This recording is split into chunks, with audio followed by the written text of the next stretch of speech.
Master laid 2 eggs, and told me and my junior sister to each pick one. Junior sis snatched the one glowing with golden light, and left me the dull, lifeless, ugly one. Turns out the one she picked was a dead egg, but mine hatched a 9-tailed celestial fox, the rarest in 10,000 years. I was showered with offerings from both the sect and Qingqiu, but the fox wanted to dual cultivate with my junior sister every single night, so it drained every last drop of my vital blood. When I opened my eyes again, I was back to the day Master had us choose our eggs. This time, Junior Sis grabbed the ugly one without hesitation, and I knew she'd been reborn too. But what she doesn't know is that Fox never knows when to stop. Of the 2 sacred beast eggs Master laid, one was covered in golden light, absolutely stunning. The other was dim and completely lifeless. Before I could even say a word, my junior sister Liu Ruyan rushed in and said, "Master, give the pretty egg to Senior Sis. I don't mind taking the ugly one." Master looked completely confused and said in disbelief, "Ruyan, are you sure?" Because Junior Sis had been spoiled rotten her whole life, with a crowd of powerful senior brothers always waiting on her. She always grabbed the best of everything. So this was totally out of character, and it left Master completely baffled. Junior Sis quickly covered herself, putting on an act. "I probably can't hatch anything anyway. It's fine. I've got senior brothers to find one for me." But Senior Sis is different. She needs the pretty one. Master looked at Junior Sis with warm, proud eyes. Ruyan's finally grown up and gotten some sense. But I just laughed.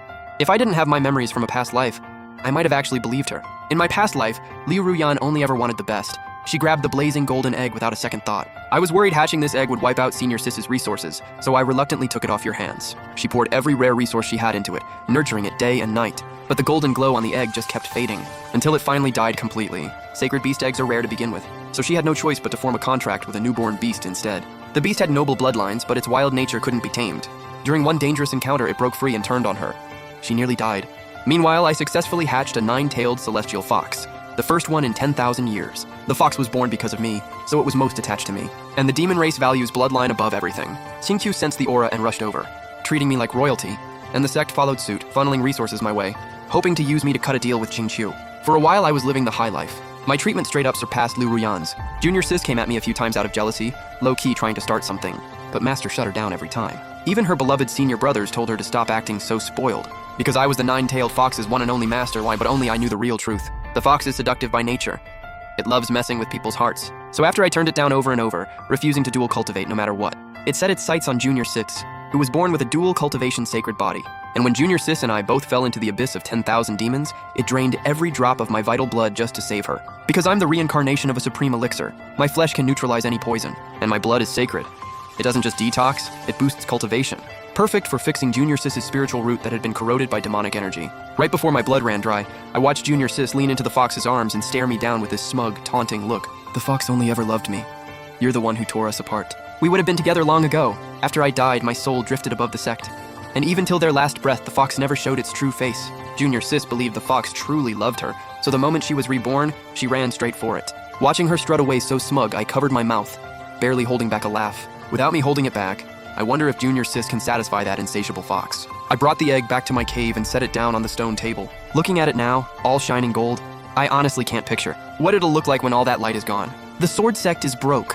All of Junior Sis's treasures were gifts from admirers across every faction. I don't have connections like that, or nearly as many precious cultivation resources. Honestly, the only thing of value in this whole cave might just be me. Using what I learned from raising the fox in my past life, I squeezed a few drops of blood from my finger onto it. A divine marking instantly appeared on the shell, then faded just as fast. At the same time, the golden glow dimmed slightly, just like the legends said. Not that I was expecting much anyway. I packed up and headed to the library with the egg on my back. The books say eggs glowing with golden light have developed awareness. The brighter the glow, the higher the level. An egg like this one has probably already reached the level of understanding the outside world. When it hatches is entirely up to it. So the most important thing is keeping it in a good mood. That got me thinking. After that, I tried all kinds of ways to keep the egg happy. Turns out it loves stories, so I just kept telling them. Time passed before I even noticed. Until one day, the entire sect suddenly started shaking. Dark clouds stretched for miles across the sky. Everyone in the sect was alarmed, and rushed to the training grounds to see what was going on. I knew. The celestial fox was about to emerge. In my past life, I endured a full 81 rounds of heavenly tribulation, struck by lightning from dawn until midnight, and pushed through every single one on sheer willpower, completely fried, dizzy and disoriented. Junior Sis had it way easier. She just kept throwing out glowing artifacts and talismans, and the tribulation cleared up in no time. The sleek, shiny fox curled up in Junior Sis's arms. All 9 tails fanned out behind it, making her look like a goddess straight out of the heavens. Qingqiu had already sensed the aura and showed up, carefully edging closer to her. "Qingqiu is truly blessed. Thank you, Immortal Liu. Thank you so much, Immortal Liu." Junior Sis clutched the fox tighter, pretending to be all modest. But the smugness in her eyes was impossible to hide. Then she said in that sweet, pouty voice of hers, The fox just hatched and can't be separated from me. I hope the elders and sect leader can work something out. With that, she walked over to me, putting on a whole performance. It's already been a month. Wonder how Senior Sis's egg is doing. I looked away and said flatly, "Of course, I'm not nearly as gifted as you." Junior Sis burst out laughing, totally pleased with herself. She reached for my hand, but I instinctively pulled away. She stepped back and immediately teared up. "Senior Sis, I didn't mean to flaunt the fox in your face. I had no idea your egg still hadn't hatched. I really didn't mean it." Just as she'd planned, the disciples at the training grounds erupted, mocking voices coming from every direction.